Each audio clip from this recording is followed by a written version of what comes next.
we have a weekly reading of the Eternal Companion from the temple, and Swami Brahmananda was saying that Ramakrishna said, our goal is to become nobodies, but that's not what you want to hear. Okay. I have been in the Santa Barbara Temple now for almost 50 years. Next year will be 50 years. I came when I was younger and my hair was dark. And I met Swami Prabhavananda when I first came. I came on a vacation in the summer of 1968. I think it was 68, 67 or 68. I just returned from Hawaii. I'd had a teaching job over there and returned from Hawaii to Washington State. And we came down to California on a vacation and had the great good luck, or whatever we want to call it, the grace of God. The person that we were visiting said, would you like to meet my teacher? And I was not looking for any kind of a spiritual path. I was on a vacation and had not been looking for a spiritual path. And I met Swami Prabhavananda right here in Santa Barbara and decided, well, I could move down to Santa Barbara to find out more about what made him who he was. Because just sitting in his presence in the living room, not once discussing anything about religion, God, or anything, he had such a presence that even when I was young and foolish, I thought I would like to know what that is. So that's how I got to the temple. It took me until 1972 to decide to move in. And since then, I have been here in Santa Barbara. Was there anything else you wanted? I've been to India a couple of times. The first time I went was for 4 months with Vividishananda, one of our senior nuns. And we had what I would call the grand tour of India. We started in Bellarmine. We went up to Nepal. We went down to Benares. We went across to Delhi. We went up to Rishikesh. We went to, Vrindavan, to Mathura, to Kamarpukur, to Jairambati, to all of them. We went over to Mumbai. We went to Delhi. We went to Mumbai. We went down south. We went as far as Kanyakumari, visiting all of our centers around there. And back up to Mumbai, we went to Orissa, we went to Bhubaneswar. And it was 2 years after Swami Prabhavananda had passed away. And the convent, the older nuns, the convent seniors, made an effort to get all of us who had moved in the 70s. We moved in, I think I was one of the first ones to move in the 70s, but 8 of us moved in within a 6-year span. And they made every effort to get us to India so that we could see the history of where this history and the places where Ramakrishna lived, what we had joined. Because in those days, quite frankly, quite a few of our parents thought we had gotten mixed up with some kind of a strange cult. As soon as they met the nuns in the convent and met Swami Prabhavananda, they immediately lost that opinion. They went, oh, no, this is okay. This is good. So I didn't make my second trip to India until 2010. And it had changed so drastically, I really couldn't believe it, but it changed and it didn't change. Those places are still absolutely wonderful, though so crowded, I could not even comprehend. In 1978, nothing was crowded. I mean, it was for Americans going over, but not the way it is today. Bellarmont, we had pretty much free run of it. We could go in at 4 a.m. and we could stay and meditate in the temple. We could walk around and go to all of Mother's temple, Swamiji's temple, Maharaja's temple. And there weren't many people there. So they offered us those, and we'd come a long way. So they let us have those privileges, which in one way will lead into what we're talking about today. But yeah, when I first moved into the convent, by some fluke of good luck, I had the opportunity to personally serve Swami Prabhavananda. I moved in at the end of June, just near the 1st of July. And by September, I was personally serving him until he died. So I've been extremely blessed in this life, extremely blessed. No life is perfect. We all, no matter how perfect it seems, we have our own minds to deal with, so we can manufacture problems where there are none. But for the most, I would say, generally speaking, I think that any of us who manage to find our path in life are truly, truly blessed, because it gives our life a focus and a purpose, and we can all pursue that. Now, the topic that I picked out, and I asked Usha if this was going to be okay, I said, well, let's call it Why Me? And then why not? And especially since COVID, I was looking at things and saying, often we tend to get into a situation where we go, why is everything always happening to me? Why am I cut off on the freeway? Why did that guy cut in front of me? I mean, I almost had an accident. Why did I lose my job? Why was I the one laid off? Why wasn't it so-and-so? Because he doesn't do as much work as I do. We often ask these questions, why me? Why did I lose someone to COVID and other people didn't? Why did we lose our home because we couldn't make the mortgage payments? And this is a very, very common thing to feel, even if we don't say it out loud. But so often people, why is that person looking at me like they don't like me? What have I done?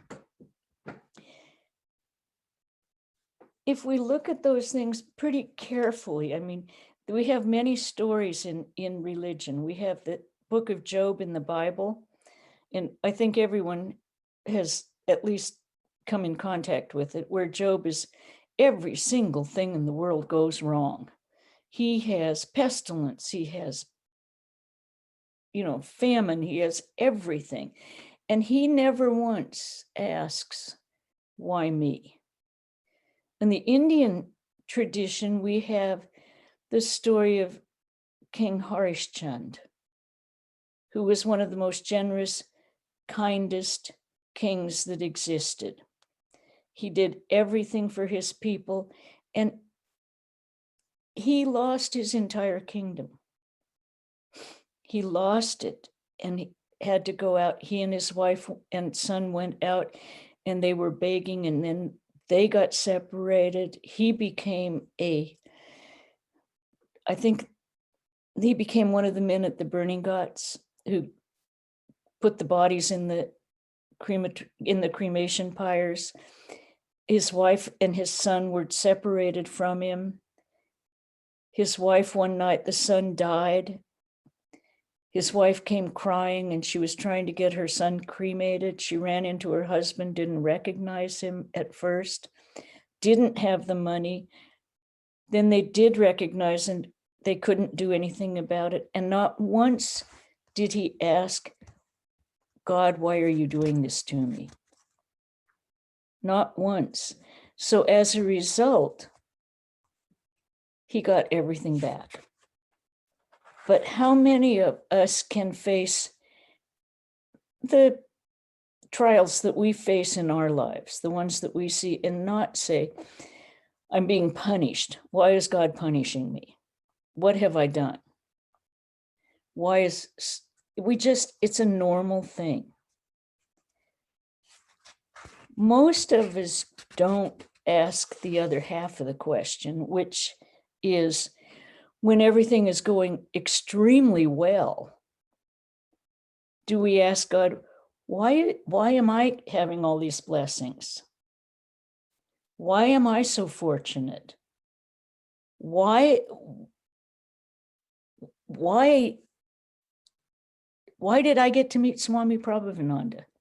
First trip down to Southern California. How many people had tried to meet him before?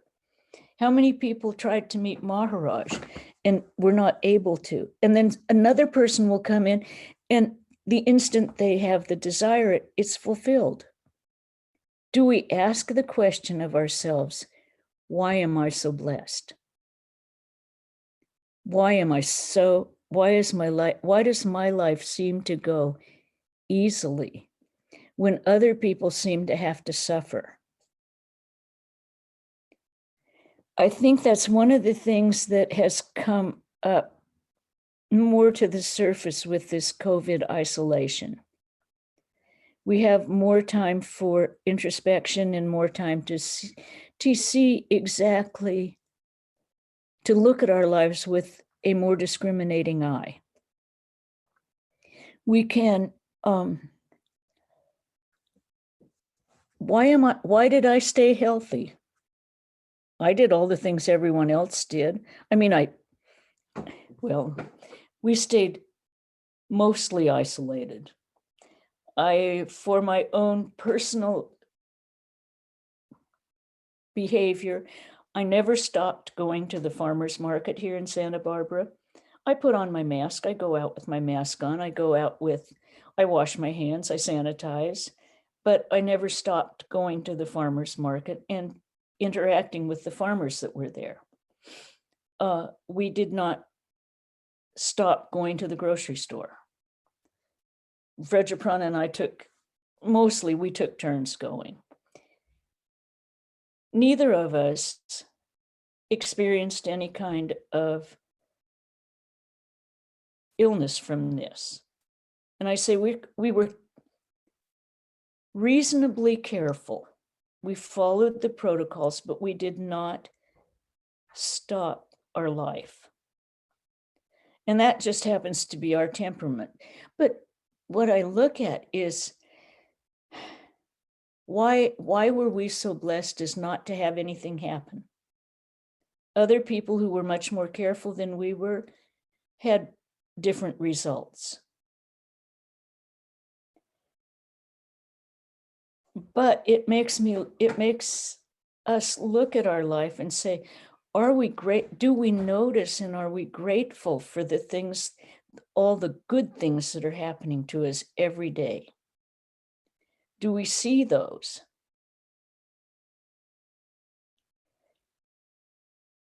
If we look at the questions carefully, the ones, why me? Why did it happen to me?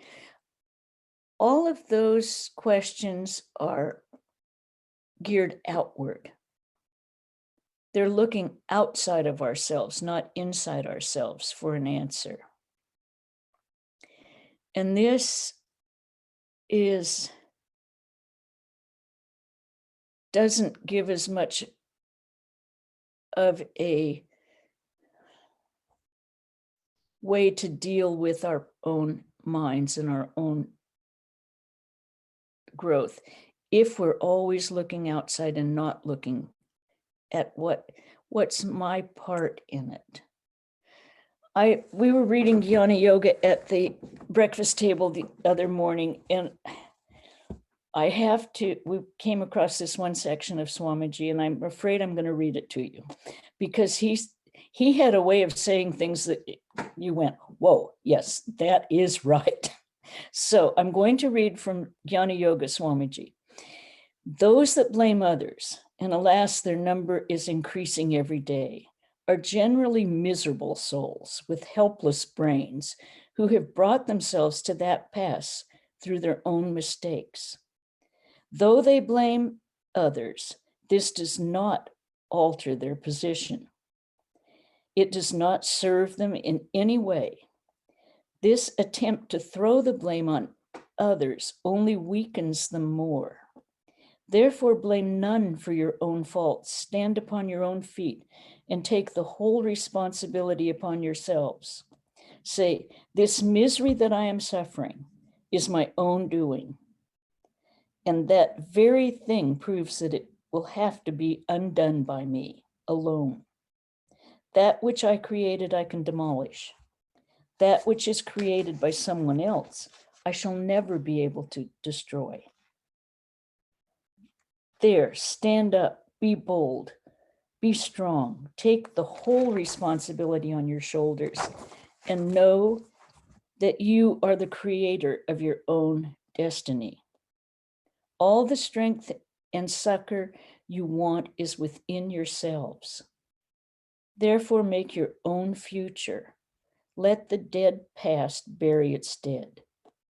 The infinite future is before you, and you must always remember that each word, each thought, and each deed lays up a store for you, and that as bad thoughts and bad works are ready to spring upon you like tigers, so also there's the inspiring hope that good thoughts, good deeds are ready with the power of 100,000 angels to defend you always and forever. Basically, this is Jnana Yoga, but I also feel that this is quite a bit of the basis of Karma Yoga. What we do, we reap. What we are attached to causes misery, because we all know the more we're attached, the more chance of being disappointed. If we are attached, if we have expectations, if we have, we want a certain thing to come out a certain way, we are opening ourselves up for disappointment, for unhappiness. If we approach life with the attitude of acceptance, whatever comes, we can either say whatever comes, comes, whatever comes is the will of the Lord. We can put it in our own language. But besides putting it in our own language, we have to honestly feel in our hearts that this is. Right now, as I was telling some earlier, we had a very dear, I can't quite get him dead yet, Stephen Berg, who lived on the property for the past 30 years, and he was an integral part of our life for 40 years. He's been battling cancer. He had metastatic melanoma, and we were taking him to his oncology doctor. And I was with him the day the doctor told him the treatment wasn't working. Now, he's not that old. He was 74, which I think is quite young at this point. And that he sat there, and the doctor said, well, this isn't really doing it anymore. So we could try something else. And the doctor was very reticent about encouraging anything. And he said, we could try this new protocol. It will have side effects. And Stephen asked, well, what are the side effects? And the doctor enumerated them. And he said, well, as long as they don't get worse than the ones I have been encountering with the past protocol, it doesn't hurt to try it. Then he turned to his doctor and he said, but I'm not afraid of death. I've lived a wonderful, wonderful life, and I've done everything I wanted to do. I'm not afraid of dying at all. And the doctor looked at him and he said, I wish I had more patients like you, and I wish I could bottle what you have. Because you could see, talking to the doctor, that this was a daily occurrence for him, telling people that basically there was no hope anymore. Stephen got home and he said, I'm not going to do that protocol. I'm quitting everything.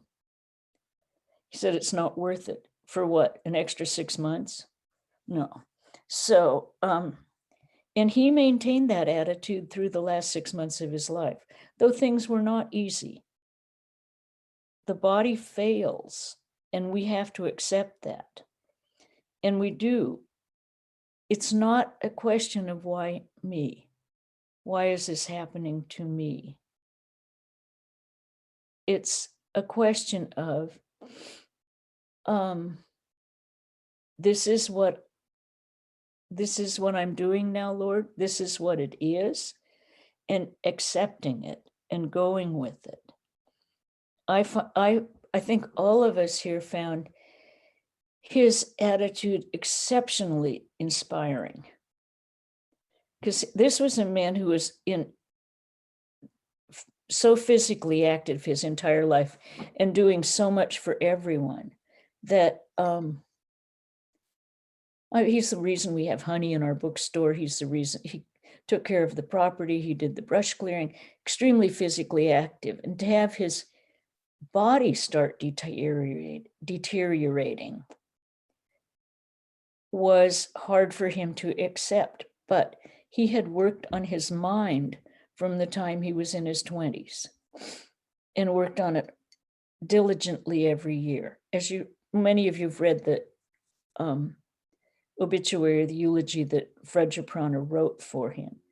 He was an avid meditator. He was in the temple every evening. He'd always lived in the centers of Ramakrishna order. He'd lived in the Seattle Center, the Fiji Center, and then ours, his entire life. So, and never asked, why me? He just said, I made a vow to accept whatever comes.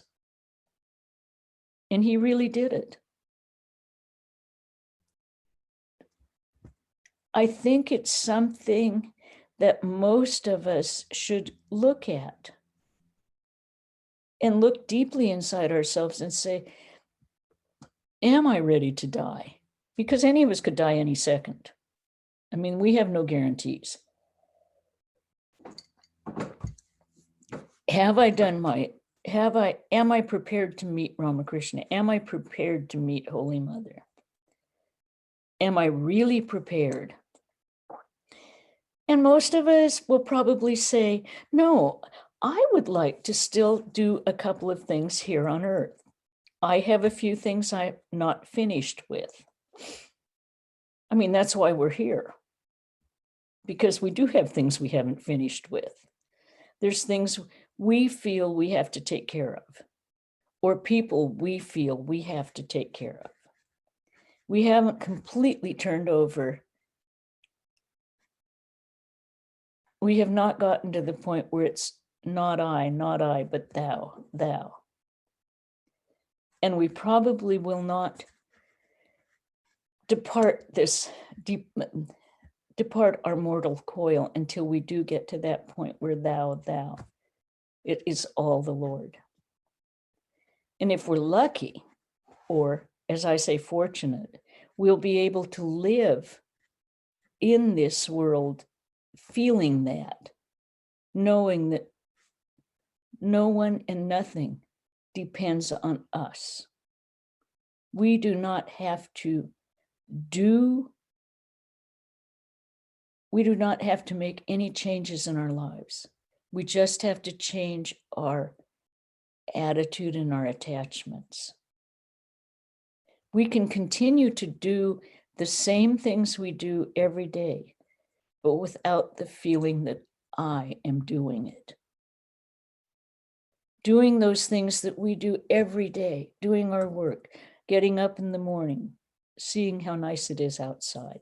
Thank you, Lord. A beautiful day. The other morning I got up and the wind had blown so hard all night long. I went, finally, you've got it quiet. And now I have to get up. But that's, okay. That's what we have to do. But we do have to reach the point where it's not even turning over our work to the Lord. It starts like that. But it is to the point where you honestly do not feel that you are doing anything at the end of the day. And someone says, well, what did you do today? And you look at them and you say, I don't feel like I did much today. Now you have accomplished a tremendous amount of things, but the ego has dropped the attachment to saying, I'm doing it. And at that point, you never have to ask, why me? Because me has become slightly irrelevant. It's just doing the Lord's work and doing that in the best possible manner. And doing it each day, every day, and not thinking about it. I mean, we all have routines that we have to do every day. Stephen also taught me a lot about, I still do. I procrastinate. I kind of wait till it's time to do whatever I have to do. I don't do a lot of planning. And whenever anyone would ask him, Stephen, do you think you could help with this? He'd go, right now. And we do it. And he says, if you do anything that comes up or anything anyone asks you right away, you don't have to sit and stew about it. And it doesn't take any time. You don't have to, you don't spend a lot of your mental energy deciding when you're going to do it, how you're going to do it. Just do it as soon as it comes up. And we don't have to. I find it has helped me a lot in our daily activities. I find that has helped a tremendous amount. And I find the day has an infinite amount of time to do things. You can include more people in your life. You can include more activities in your life. I have personally, getting up and walking in the morning is a real, I'm not extremely fond of jumping out of bed and doing some exercise. However, during COVID, there's really no excuse because I don't have a lot of, still have the same activities, but so many fewer people, so it doesn't take that much to do. And I happen to have a very wonderful walking buddy who is a very close devotee, and she's good at this. And she texts me in the morning and she says, 7 o'clock. And I text back, okay. And now she's not here for this week. And I'm finding, okay, I can still get up at 7 and go for that walk. It's good for me and I feel good. And the weather's good. So it's good I feel also blessed in that. Blessed that I've had this friend who has gotten me going, and blessed that we have the opportunity to do these things. But how do we do them? How do you do it in your own life? Think of, well, for one thing, I know what stops the question of why me. is to start thinking of things you can do for others, which is what Swamiji said we should do. We live our lives. The more we do for others or think of them, and especially in COVID, just calling someone that you know was alone and keeping contact with people. All of those things take the focus off ourselves and put it on a larger scale. And the more we expand our hearts, the happier we are. And the more pleasant life is. I mean, we all have things that are unpleasant in life. But that's going to happen. Bad things are not going to stop happening. It's how we approach them and how we think about them. I know there was an old saying that said, suffering is inevitable. No, pain is inevitable. We will all feel pain. Suffering is our choice. Suffering is optional.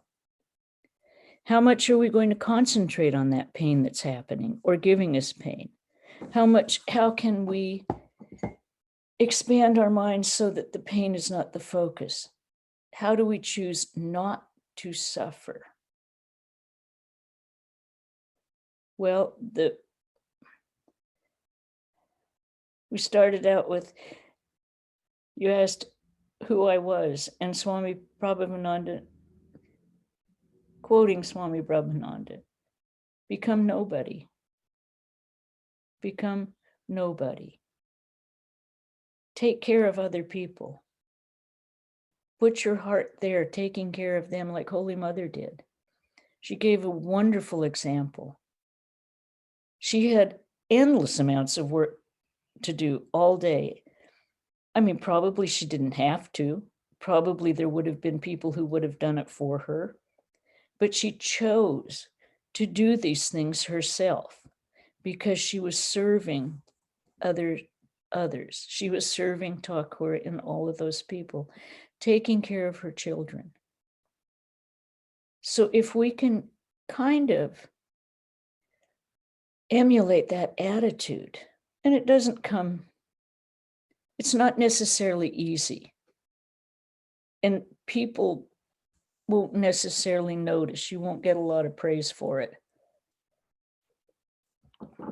But it will make you more satisfied with yourself.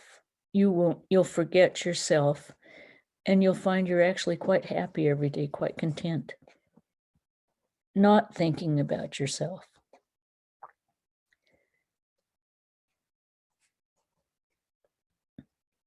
Yeah. This has been a trying period for everyone. But I think everyone is coming out on the other side extremely well. And I think we're all looking forward to getting back to normal. And what is normal now? What is normal? Are we going to remember what we've learned during this period of COVID? Or are we going to go back into our old habits? Have we used this time to practice more discrimination, looking at our own motivations and looking at our own behavior, how we interact with others? Because I find that most of our problems come up in interaction with others because they are reflections of ourselves and we can see it.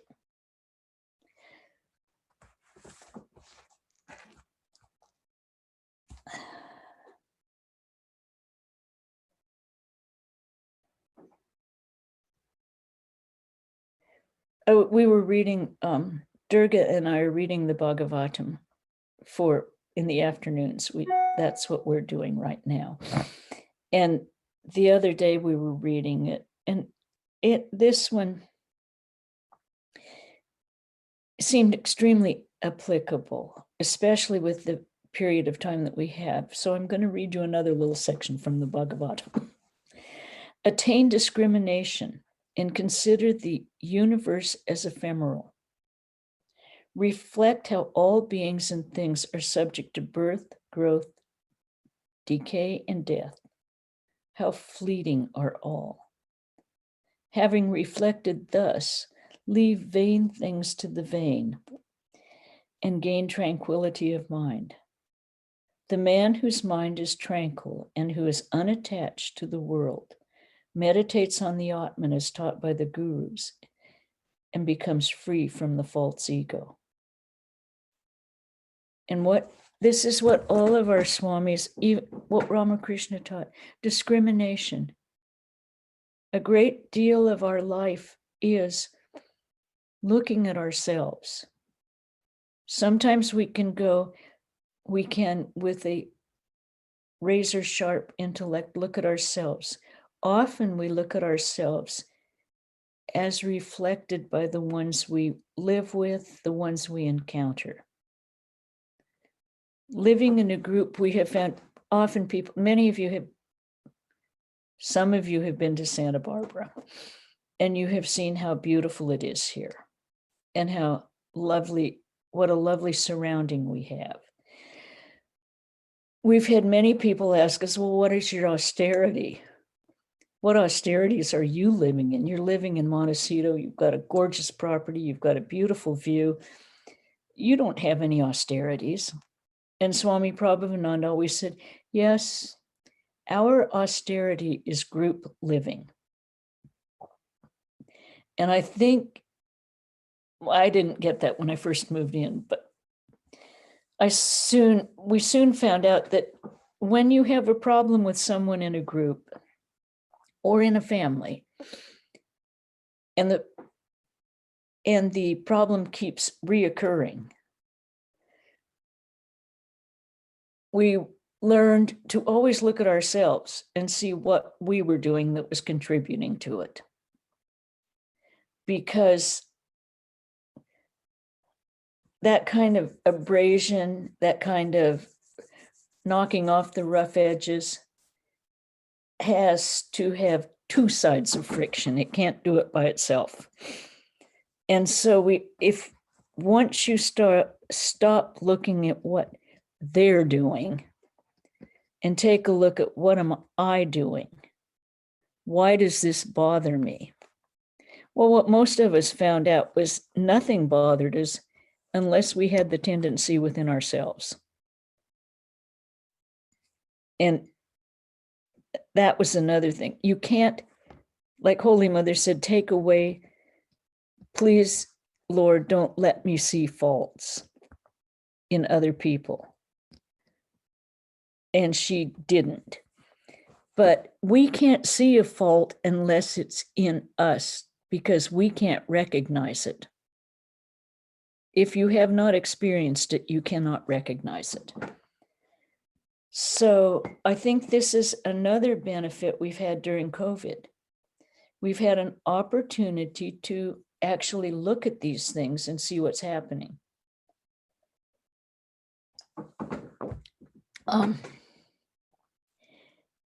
But I know so often we were like, could we please just get back to normal? Well, we're not. The temple's open for Vespers.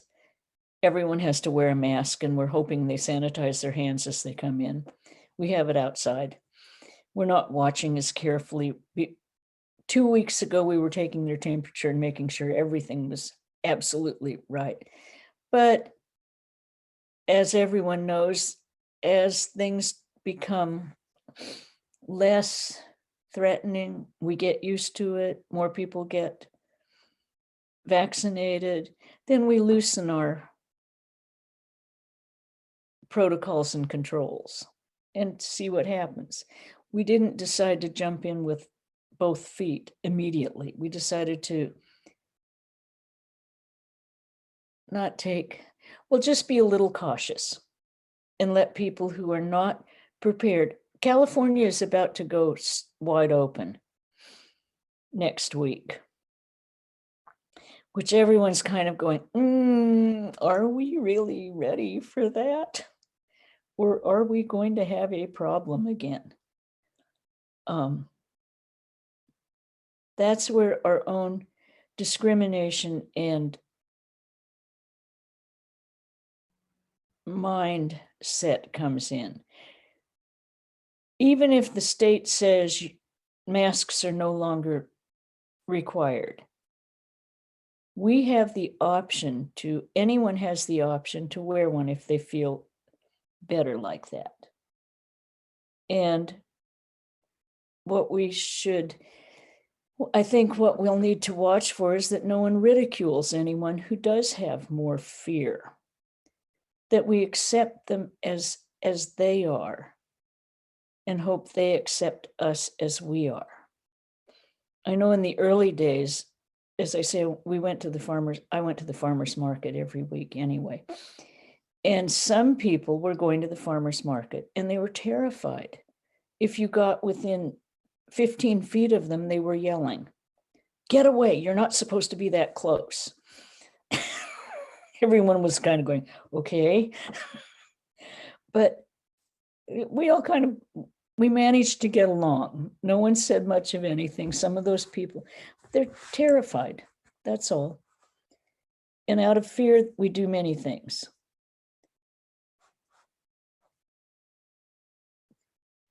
I think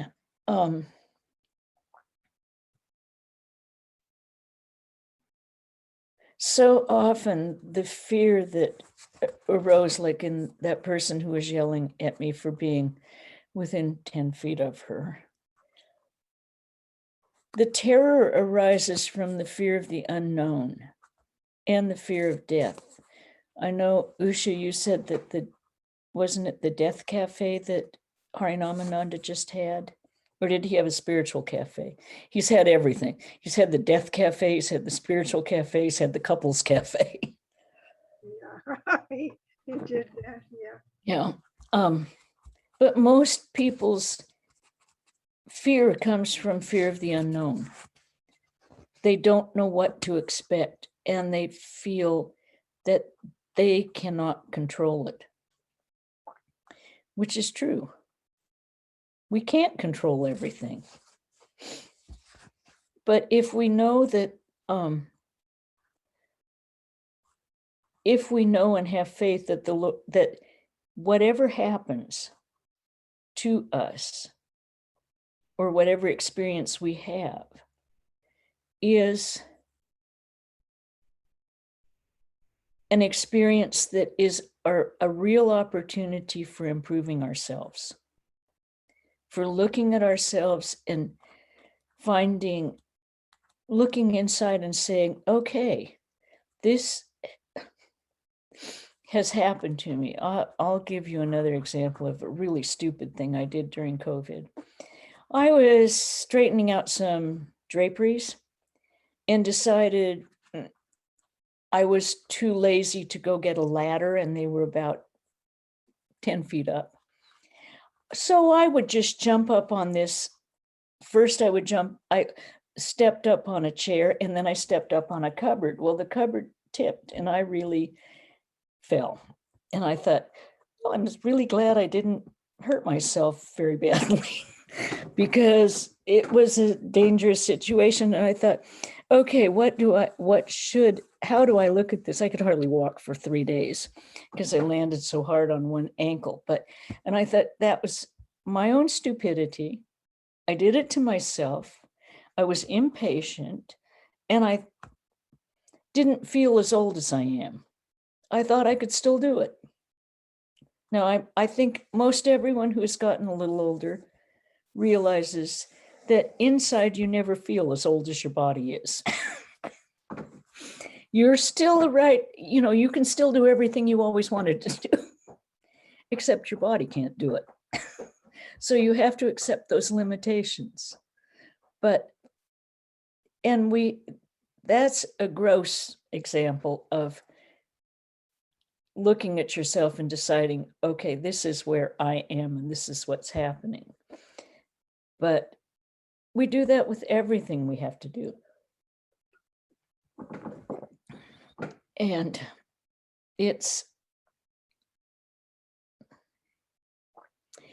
an interesting process progressing through life in the body-mind complex and learning to accept that instead of trying to blame everything that goes on someone else.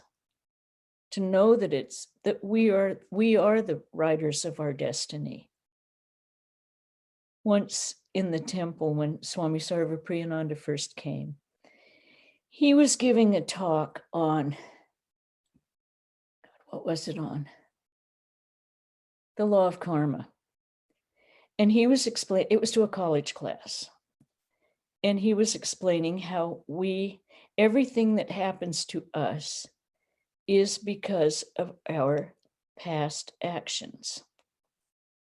And this one kind of lippy kid got up and he said, so do you mean that if I step off a curb and a bus hits me, I caused it?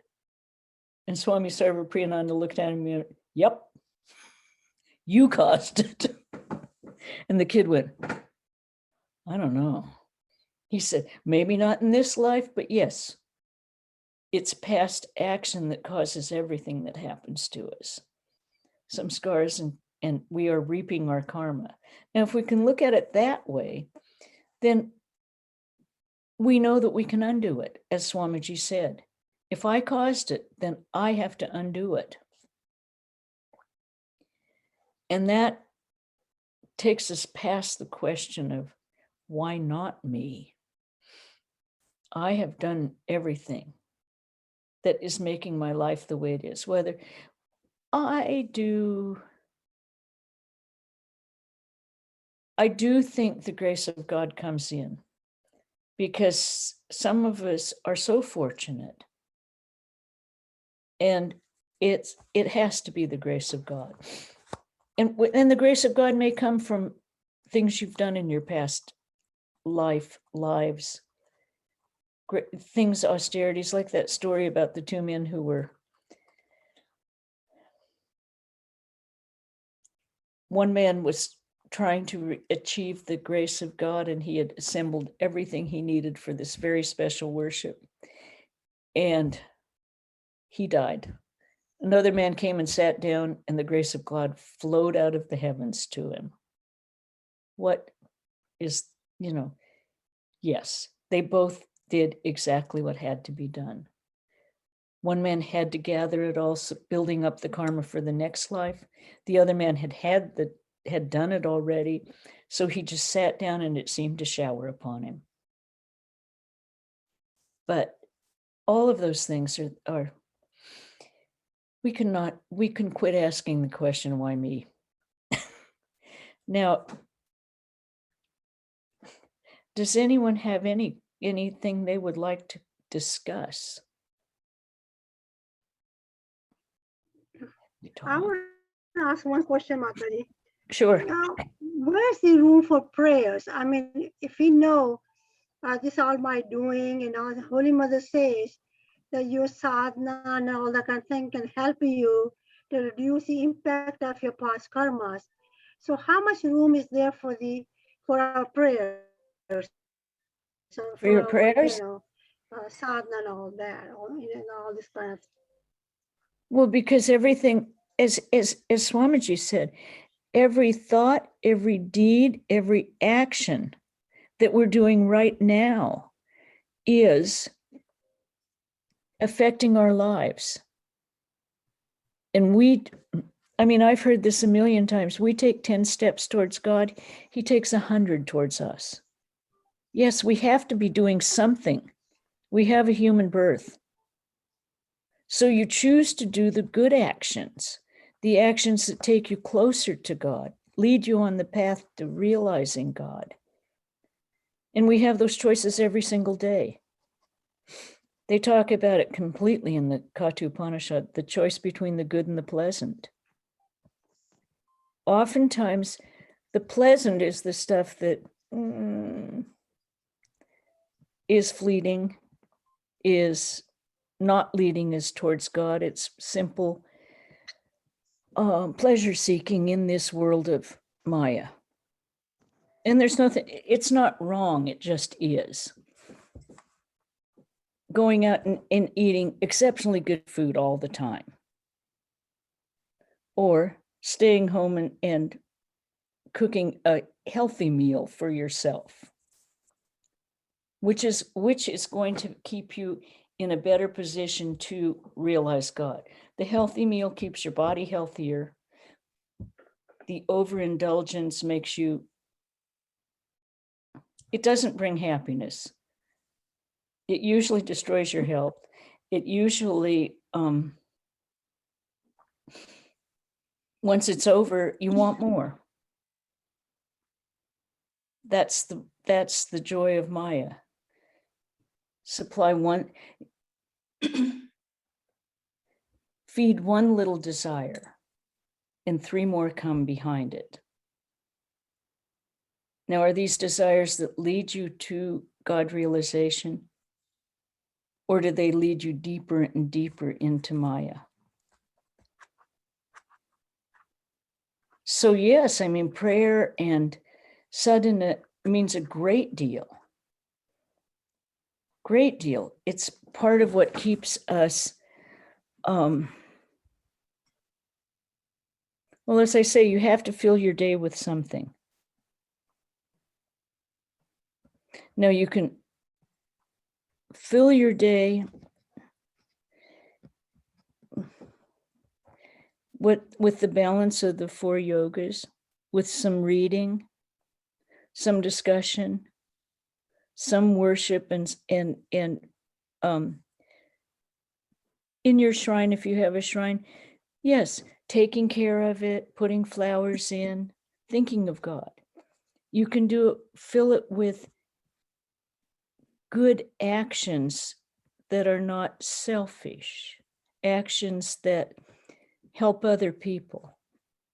One of the things, though, with that one, with helping other people, we have to remember what Ramakrishna said. Who are we to help? Who are we? And we have to, that's a very slippery one, because yes, you're doing good actions. Yes, you're helping. But is your ego growing, saying, yes, I've done this. It's really good. I'm a good person. Because you have to look at what is it feeding your small ego? Or are you honestly doing it as worship of God in the other people? As I say, that one gets a little more, you have to watch yourself a little more with that one. I'm opening a window. It's over 80 degrees here today. It's getting a little hot in here. So, and that's part of what we do when we practice our Jnana Yoga, where we discriminate and we look at our actions. We look at what we're doing and dig deep and go to our motivation. What is our motive for doing it? Why do we feel that we have to do what we're doing? Is it motivated by the small ego, or is it really motivated by trying to see God in everyone, trying to see God everywhere? And I say that one's not an easy one to look at, because good actions are good actions and they do help other people. And you're doing something wonderful, but are you stifling yourself in the process? Are you standing in your own way to realization?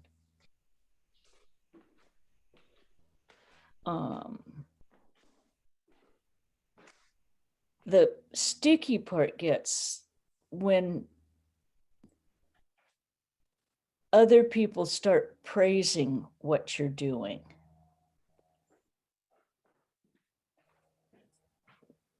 Does the praise make you feel more important? Do you take it as a good? I remember one of our swamis gave his talk and he said he was very, very embarrassed. He just started giving talks. And he said, I really don't like standing at the door. That's what we do at in our centers, and greet everyone. And he said, and everyone would come by. Oh, that was a wonderful talk. Oh, that was so good. And he said, it really made me nervous. So what I would do, not physically, but what I would do mentally I would say, thank you. And then I would throw it over my shoulder and know that I had not taken the praise for myself. And I thought, what a wonderful way to visually set up a habit to know that it's not you they're praising. And he had a number of interesting little ways of dealing with his own ego. And all of us have to find the ones that suit us and work for us. But yeah, you have to do your sadhana. You have to follow your guru's instructions. That was when Swami Sarvadevananda said to me, he said, one of his disciples was telling me what she was doing. And I said, he told you to do that? And she said, well, I can't remember whether he told me or whether it was something I read. And I said, well, you don't, I said, tell him what you're doing. And he said, don't edit your guru. Just do what they say. Don't add to it. Don't take it away. Don't decide you know a better way to do it. And sometimes I think that's another pitfall that we have in spiritual life. Sometimes it seems like it's a very slow way of just doing what your guru said. And you want to do more. I remember when I was brand new, I came to Swami Prabhavananda. I just moved in. And I said, isn't there more I can do in spiritual life? And he laughed at me a lot. He laughed and he said, yes, you could memorize the Gita. And I went, the whole thing? But, we have great expectations, but he said, just do what I told you to do and you'll be fine. So, any other questions?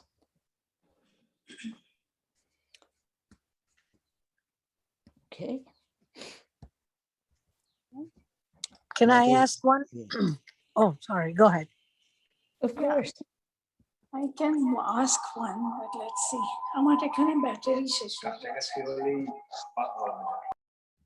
Wait, who's asking? I wanted to kind of mention something that, and I think I've read or saw it, that when someone compliments you, accept it with humility, because not accepting it would be discourteous to those people who are thanking you. And then courteously accept it, thank them, and then out the other ear is, that seems to work for me. Yes, that's absolutely right. None of us actually we always say thank you, but we try not to interiorly know it's for us. It's the Lord speaking. Yes, thank you, I'm glad, but it's gone. As you say, go out the other ear. Mm. Yeah. And one thing also, depending on what it is, thank you, I'm but an instrument of God. That seems to help me. That's excellent way of dealing with it. Yes. Thank you. as long as we can, the more we remind ourselves of that, the deeper the habit becomes. Right. And the less we think of it is me doing it. If I Right. am an instrument of God, I am doing the Lord's will. And you're right, constant reminding with everything we do is how we form that habit and get our minds in that groove. Right. Because what we think is what we end up. Yes. Otherwise, what happens is if we think we're doing it or accept that compliment and begin to feel good, we can feel the inflation of our ego getting bigger and bigger. That's right.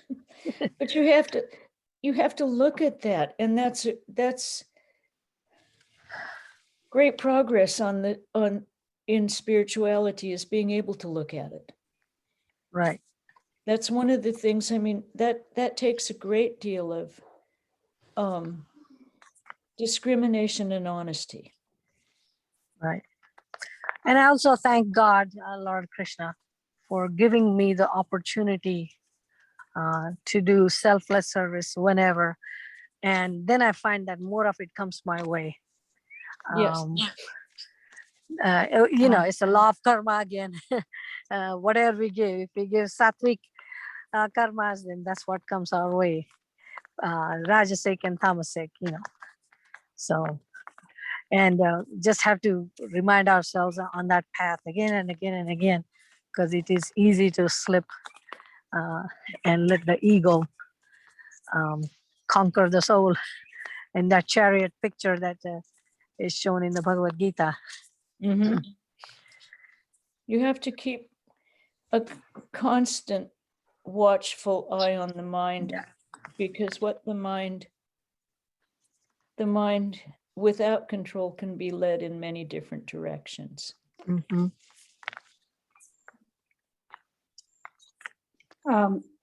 Thank you. Mataji, You're oh, muted. I'm if sorry. You're trying to talk. No. Malika has a question. Malika? Yes, Auntie, if there Okay, is and time. then Yes. Meera will go after. Yeah. Yes. Yeah, go ahead. Mataji, Go ahead. namaste. This is Mallika. Thank you for your talk. And I have a question that bothers me quite consistently and constantly, and it is pertaining to the topic of the day. So the question of why me, as I think, takes the disguise of even if one doesn't ask why me constantly, one could be plagued by thoughts that one could have been or ought to be somewhere else than where one is. Like, I could have been somewhere else, or my life could have been something different than what it is now. So then I think you did answer saying, talking about acceptance of what is as what God has given us. But what is the way out? What is the way out of the torment of the soul and the torment of the mind if you are constantly plagued by, I could be doing something else rather than this, but this is something that needs to be done now. But if the mind is somewhere else, so what is the way out of that? I mean, I know there is no formula, but I'm asking for help rather. I know No. I understand. Yeah. Yes, I understand.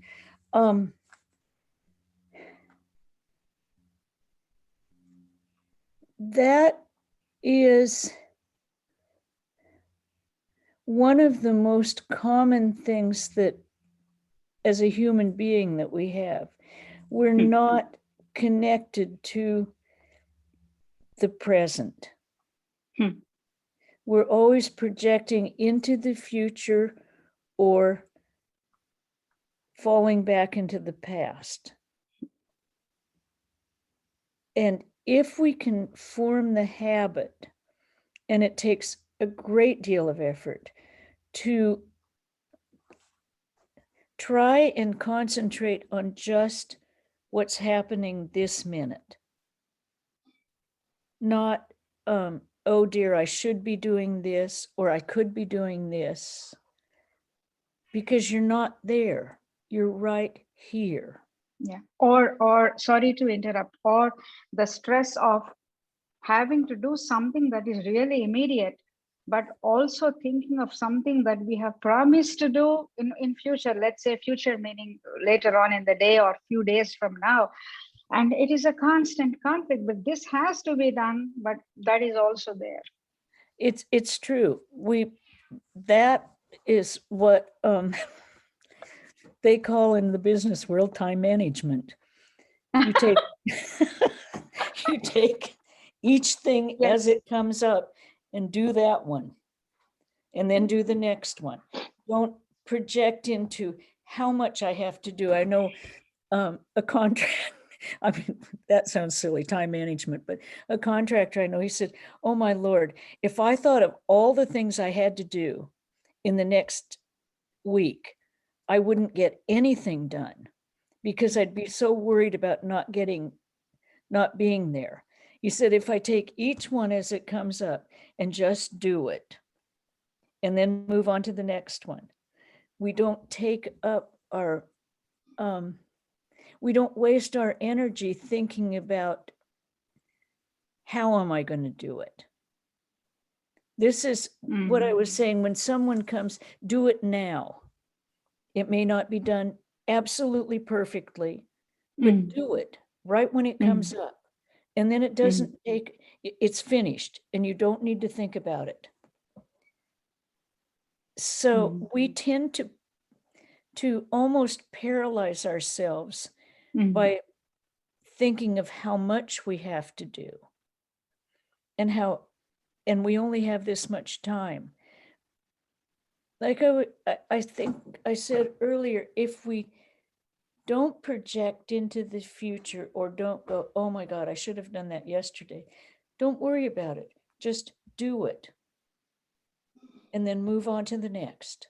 Because everything does come in a kind of sequence. As they come up, just do them. Because that's what the Lord brought right now, this minute. And you'll find that if you can start cultivating that habit, it doesn't happen all at once. The anxiety of having things to do and the stress over what you have to do lessens. But you do need to, as I say, in the business world, time management. I have 8 hours and this is my first job. This is the task that came to me this morning. So I'll do that one. This task came at 10:15, I'll do that one. And you don't list them all at the first thing and go, now which one should I prioritize? Oh, I should do this, I should do that. Because you're actually using time that you could be doing the things, just thinking about it. And you'll find if you can do that, that the stress of what you have to do does lessen. It's not going to go away all at once. It doesn't. But yeah, it just doesn't. It's a difficult thing to cultivate, but we can all do it.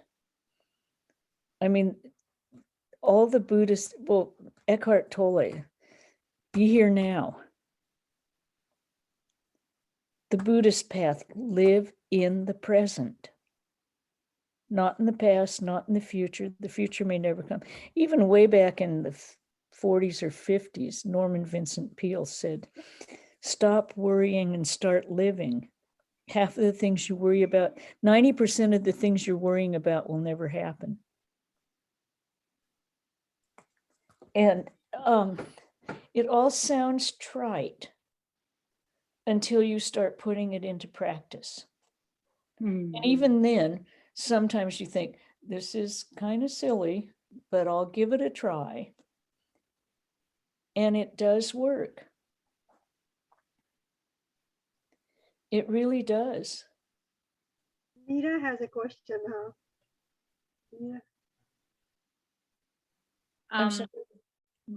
Okay, so my question is somewhat connected to your response to Malika, but I think the problem I see with that doing things right away, because I feel sometimes like my issue, I think, is with craving and aversion.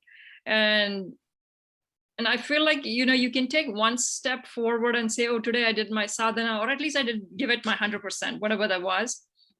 But then, like, I feel like where I feel the most helpless is dealing with a craving, or like, the mind will take over, and I can't, like, it's not easy to rationalize when you're in the moment. So it's not so much the action that bothers me. It's usually the actions that I do take. And then I'm like, oh, I should not have done it, if that makes sense. So for example, like I think earlier on you talked about, like, if you can cook food at home, it's so much better, it's more healthier overall long time. It helps you become better at your sadhana, better at showing up, taking care of your body. But I feel like that, because it's everything can push, you can order food so easily during COVID, like all of those other habits, that it just becomes really hard. And the part where it's difficult is like that cycle, that it's very hard to break that cycle. And I think I'm really unsuccessful. I'm being transparent about this. It's so hard. So it's just that it's again and again. It's just that it's relentless. It is really, really hard. And you can only take little baby steps to begin with. Like you said, we all have different things that we crave to do. And yes, my example of cooking at home, but we all got sick of it too. And we decided we would start supporting our local restaurants. Everyone, it's just, yeah, it's very, very difficult to change a habit that you have gotten into. And we have all developed habits during COVID that may not serve us well once everything opens up again. But because we formed the habit, we can change it. But as I said, baby steps. Just talk to yourself, live in the moment. If the craving comes up, say, okay, I'm craving this. Now, why am I craving it? And will it do me any good? Or will I concentrate more on it if I don't just do it? Sometimes cravings, you need to do this kind of thing. I mean,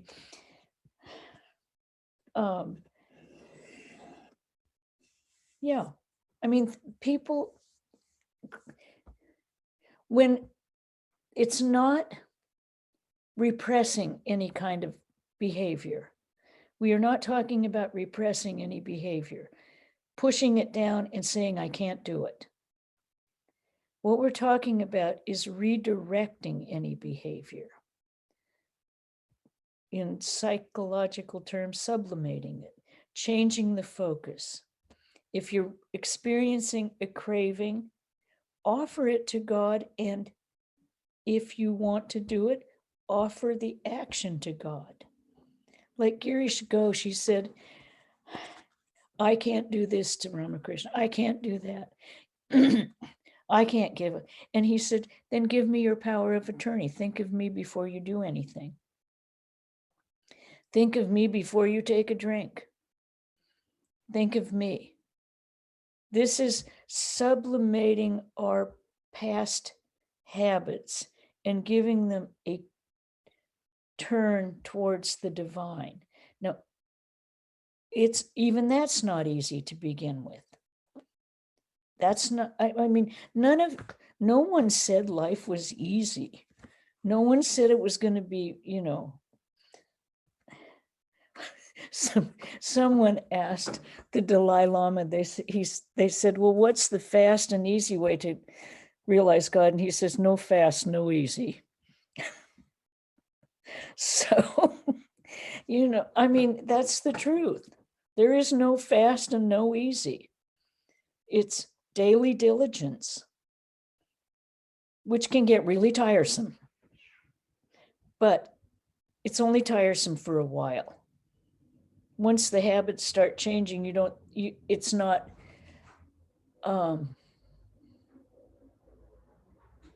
you don't have to work as hard at it because the habits start changing. And you probably wouldn't even notice it, but other people would. Others around you would notice changes in you. And I don't know if that helped. Did that help at all? Thank you. I think the part where you said we could think of Thakur, like before, like that moment, I think that I can do. And then we'll see what changes. Even if it shifts, even if it doesn't shift, I think then maybe I won't let it weigh me down so much. Yeah, don't. Because, I mean, you can go, Thakur, I'm helpless in this. It's up to you. And you'll get help. You will get help and you will find, just call on them. Call on Holy Mother, call on Thakur. I can't do this by myself. I need you. And just the very thought, just the very process of thinking of them before you do it or don't do it changes the whole action. I'd like to share one thing with Meera. There was another devotee, Rachel. Whenever we did something, whenever did not something work, we had a habit, let's ask Holy Mother. Let's see what Holy Mother will do it. So, we brought Holy Mother into our conversation, but when we could not decide what to do or not to do, so say, okay, let's see what Holy Mother will say. Let's see how she would do it. So that kind of shifted your, attention to a kind of different place. And you started thinking about, something else than, the cravings we have or the things we could not decide. So I think that works sometimes. Most of the time it did work. Tiring Holy Mother is a good way to solve your problem. Just tire Holy Mother. Make her work harder and harder. I know the monks all say, well, Thakur is the answer, but Holy Mother answers more quickly. Yeah.